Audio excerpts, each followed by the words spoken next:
जे खासदार तुतारीच्या चिन्हावर लोकसभा निवडणूक जिंकलेले आहेत ते एकनाथ शिंदे यांचा धनुष्यबाण स्वीकारणार का? त्यांचे कार्यकर्ते काय करणार?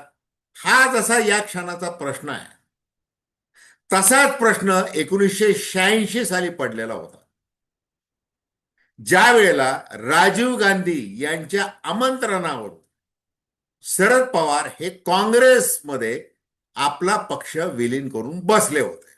त्यावेळेला मराठवाड्यासह महाराष्ट्रातील त्यांचे असंख्य तरुण कार्यकर्ते, नेते हे शिवसेनेमध्ये सामील झाले होते.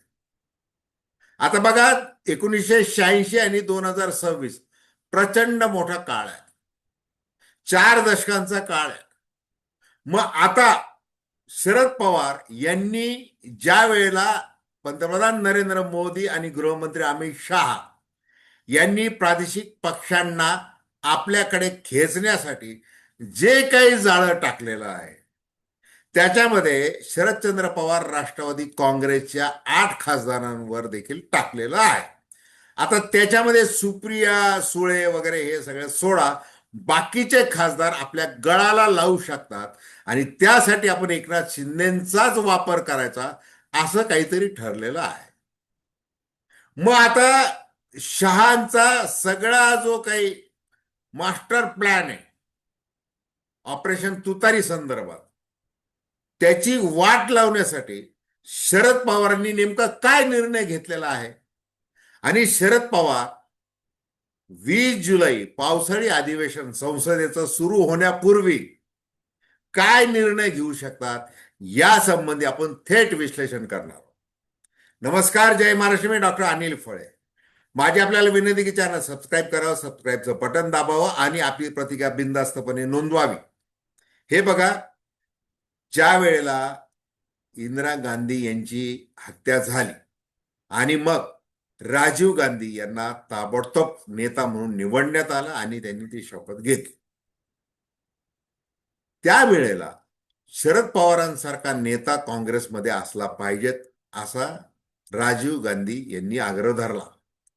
त्यावेळेला पंजाबसह अनेक ठिकाणी दहशतवाद, अतिरेकी हे सगळ्या चळवळी होत्या आणि याच्यामध्ये मध्यस्थी करू शकतात व्यवस्थितपणे ते म्हणजे शरद पवार. आणि मग त्यावेळेला अजित सिंह, अरुण नेहरू यांच्या माध्यमातून शरद पवारांचे संपर्क साधण्यात आला होता. शरद पवारांनी लोगोवाल, हरिविंदर सिंग लोगोवाल यांच्यासह अनेकांशी पंजाबमध्ये जे आंदोलन चालू होतं त्यांच्याशी चर्चा केली. ते पंजाब करार तो झाला. त्याच्यानंतर राजीव गांधींची मर्जी शरद पवारांवर अधिक वाढली आणि मग त्या आग्रहामुळे आणि शरद पवारांनाही राजकीय गरज म्हणून काँग्रेसमध्ये विलीन व्हावं लागलं 1986. मग त्यावेळेला त्यांच्या मागे जी काही कार्यकर्ते, नेते, बराच मोठा समूह होता आणि त्याच्यामध्ये मराठवाड्यामध्ये जास्त होता. त्यामुळं आणि ते विलिनीकरणाचा कार्यक्रम देखील इकडं मराठवाड्यातच तो झाला होता. मग त्या वर्गाला असं वाटलं की आपल्याला महाराष्ट्रामध्ये आपल्याला टिकाव धरायचा, आपल्याला स्थानिक पातळीवरचे संदर्भ मोठे, आपण प्रस्थापित काँग्रेस सहकार सम्राटांच्या विरुद्ध रस्त्यावर उतरलेलो होतो आणि मग आता आपण पुन्हा त्यांच्याशी कसं काय जुळून घ्यायचं, अशी बरीच मोठी कारणं. आणि त्यामुळं शिवसेना प्रमुख बाळासाहेब ठाकरे यांच्या ज्वलंत विचारांकडे आकर्षित होणं आणि लढा काँग्रेसच्या प्रस्थापित नेत्यांच्या विरुद्ध उभा तो धगधगता ठेवणं, याकडं या तरुणांनी महत्व दिलं, ते सामील झाले. असं घडलेलं आहे. आता आज 2026 आहे. शरद पवारांचं वय, शरदचंद्र पवार राष्ट्रवादी काँग्रेस, त्या मुळात अजित पवार यांची राष्ट्रवादी काँग्रेस, असे 2 शकलं झालेले आणि ते अमित शहा यांनी केले किंवा पंतप्रधान नरेंद्र मोदी यांनी ते केलेले. मग आता वेळ अशी आलेली की अजितदादा पवार हे हयात नाही आहेत. सुनेत्राताई पवार यांच्या नेतृत्वाखाली ती काँग्रेस कशी बशी राष्ट्रवादी काँग्रेस चाललेली आहे. म्हणजे एक प्रकारे भारतीय जनता पार्टीचं मांडलिक तत्व स्वीकारून ते सगळं चाललेलं आहे. अर्थ खातं देत आहे का नाही देत का, ठीक आहे आम्ही पुढे जाऊ वगैरे वगैरे. ते आणि तटकरे आणि पटेल हे तर बसलेलेच होला हो करणे, ते तसं आहे. आता शरद पवारांसमोर प्रश्न काय, त्यांच्यासमोर प्रश्न हा आहे की इकडे मोदी आणि शहा यांनी एकनाथ शिंदे यांना कामाला लावलं, आणि एकनाथ शिंदे ज्या पद्धतीने डील करतात किंवा फुल प्रूफ ऑपरेशन करतात, जसं त्यांनी ऑपरेशन टायगर हे यशस्वी केलं, त्याप्रमाणे ते ऑपरेशन तुतारी देखील करू शकतात. मग त्याच्यामध्ये जे काही वापरावं लागतं, रसद वापरावं लागते, काय गुप्तता बाळगावी लागते, उलटसुलट बोलावं लागतं, कधी आपणच असं करणार आहोत ऑपरेशन टायगर वगैरे, मग आपणच ते नाकारायचं असतं. हे सगळे नाटकं, सगळं सप्ततारांकित सुविधा, खाजगी विमानं, नोटांचे बंडल नाही, खोकेच खोके वगैरे वगैरे, ते सगळं करून ते करतात. मग शरद पवारांसारखा दिग्गज राजकारणी ज्याने आपल्याला 2019 मध्ये धडा शिकवलेला आहे, अगदी उद्धव ठाकरेंना सोबत घेऊन त्यांनी सरकार स्थापन केलं, आणि ते भलं आपण 2022 मध्ये त्याच्यावर घाव घातला एकनाथ शिंदेच्या माध्यमातून, यशस्वीपणे घातला. परंतु 2024च्या ज्या लोकसभा निवडणुका झाल्या त्याच्यामध्ये शरद पवारांनी महाविकास आघाडीमध्ये मला फक्त 10च जागा द्या एवढ्या मागितल्या, त्या लढल्या आणि 10 पैकी 8 खासदार त्यांनी निवडून आणले. हा त्यांचा स्ट्राईक रेट. आणि त्यामुळं पोटात गोळा येणं स्वाभाविक होतं शहा मोदींच्या, की हे शरद पवार आहे. आता विधानसभा निवडणुकीमध्ये काय झालं, कसं पाणीपात झालं, हा एक वेगळा चॅप्टर आहे. पण हे लोकसभा निवडणुकीमध्ये घडलं. आज जे काही सगळं ऑपरेशन तुतारी म्हणा वगैरे, ते सगळे काही चर्चा सुरू आहे, त्यासाठी प्रयत्न सुरू आहेत. हे का होतंय खरं, हे भारतीय जनता पार्टीचं, मोदी शहांचं जे मिशन 360 आहे, परिसीमन बिल असो, महिला आरक्षणाच्या आड आणून ते काम करणं असो, किंवा एक देश एक निवडणूक असो, समान नागरी कायदा असो, यासाठी त्यांना काय करायचंय, 360 हे 2/3 बहुमत लोकसभेमध्ये पाहिजे. आणि ते काही नाही, जसं 17 एप्रिलला ते फसली गाडी त्यांची, ते आपटलंय. आणि ते दुःख, ते जखमी, ती जखम अजून ठसठसती आहे. मग त्याच्यावर उपचार करायचा तर आपण फोडाफोडीचं पुन्हा एकदा जोरदार राजकारण केलं पाहिजे. त्याच्यामध्ये अजून अंतर, मोदी शहा यांची 2029 समोर ठेवून वेगळी स्पर्धा वगैरे, ते सगळं बाजूला ठेवा. पण तृणमूल काँग्रेस, जिथं अमित शहा 17 दिवस थांबले, त्या निवडणूक जिंकले, सामदंड भेद, 2 लाख केंद्रीय सुरक्षा जवान तिथं तैनातीला ठेवले, बाकी SIR वगैरे 27 लाख मतं वगैरे, ते सगळं करून टाकलं त्यांनी, व्यवस्थितपणे केलं. मग आता त्या तृणमूल काँग्रेसमधले 22 खासदार ते त्यांनी फोडले, 20 खासदार फोडले. ते त्या त्या त्रिपुराच्या एका पक्षामध्ये नेऊन टाकले, त्या NCPI, योगायोग येतो NCPI, काय national citizen party of India, फक्त रजिस्टर पक्ष होता, त्याच्यामध्ये ते देऊन टाकले. त्या आता एकनाथ शिंदेना द्यायचे 5 खासदार अजून. म्हणजे बघा एकनाथ शिंदे यांची ताकद, त्यांनी 7 खासदारांवरून 13वर नेली.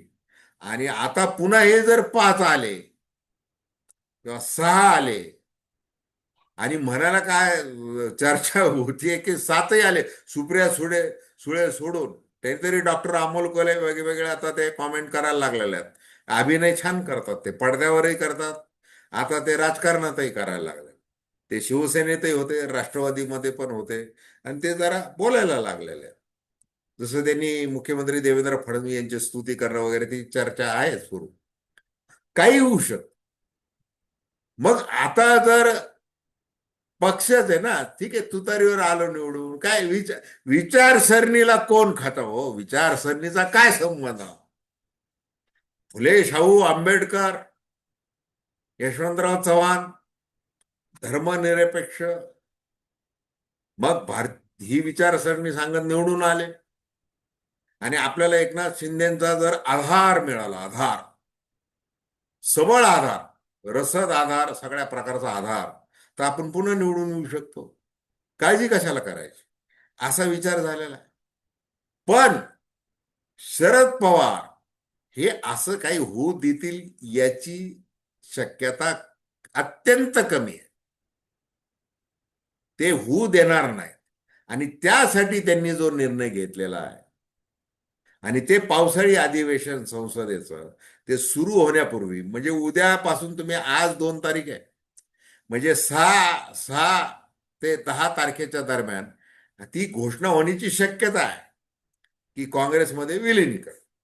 आता विलिनीकरण करायचं तर त्याच्यामध्ये नियम आले. मग पक्षांतर बंदी कायदा, 10वी सूची, 2/3, जर पक्षच ठरवत असेल की आपल्याला दुसऱ्या पक्षामध्ये जायचं आहे, आणि हे आमचे पदाधिकारी आहेत, हे आमचे लोकप्रतिनिधी आहेत, इतकं प्रमाण आहे, असं जर केलं तर त्याच्यामध्ये कुठलाही कायदेशीर अडथळा येणार नाही काँग्रेसमध्ये जायला. आणि त्यांनी ह्या फुटू पाहणाऱ्या खासदारांना व्यवस्थित निरोप दिलेला आहे. तुम्ही मुख्यमंत्र्यांना कुठं त्या हॉटेल ट्रायडन मध्ये भेटा, म्हणजे तुम्ही तिथं पार्टी करा किंवा इकडं करा तिकडं करा, काय करायचं ते करा, पण एक लक्षात घ्या की महायुती म्हणून या 2029च्या निवडणुका लढवल्या जातीलच महाराष्ट्रामध्ये, असं नाही. देवेंद्र फडणवीस ते काय होऊ देणार नाही.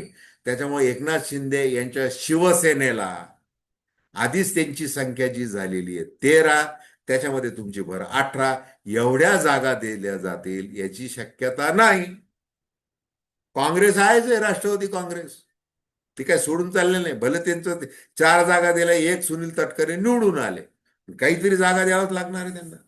आणि इकडे तर स्वबळ स्वबळ ते सगळं जे काय चाललेलं आहे सध्या, 100% भाजप.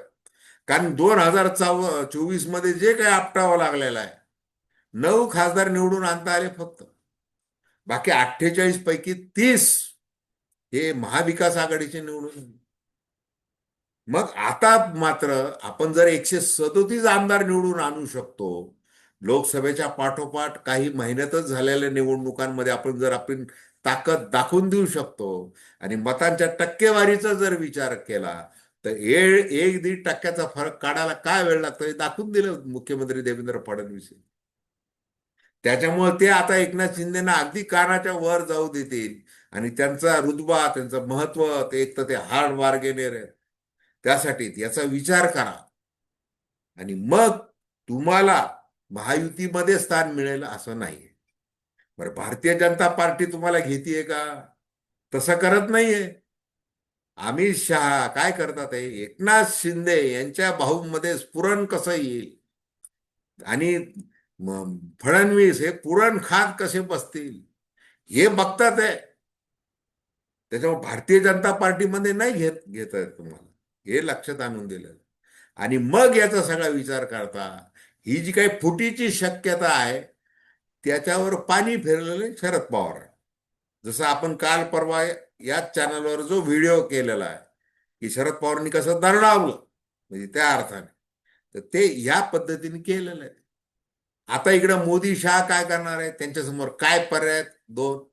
एकतर प्रादेशिक पक्षां, म्हणजे त्यांना आता अजून 41 खासदारांची गरज आहे 360 पर्यंत जाण्यासाठी. मग प्रादेशिक पक्ष फोडा, नाही फुटले तर डील करायची, मधली डील. काय डील करायची की तुम्ही ज्या वेळेला परिसीमन बिल वगैरे किंवा तो महिला आरक्षण, ते सगळा जो येईल विधेयक, तुम्ही सभागृहामध्ये येऊच नका, लोकसभेमध्ये गैरहजर राहा. आणि गैरहजर राहिले की उरलेल्या याच्यामध्ये 2/3 बहुमत जर मिळालं तर ते बिल पास होऊन जातं, आणि तुमचीही राहते, आमची पण राहते. बरं, याच्यासाठी आता बघा की साधे तारांकित प्रश्न उपस्थित करण्यासाठी सुद्धा एखाद्या पक्षाचा अध्यक्ष लाच घेत असतो.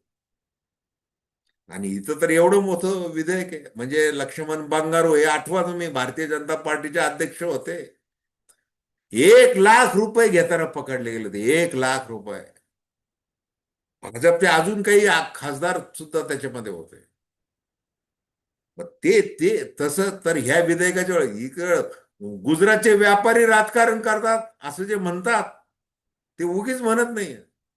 त्याच्यासाठी काही केलं जाऊ शकतं का ते करण्याच्या नादामध्ये?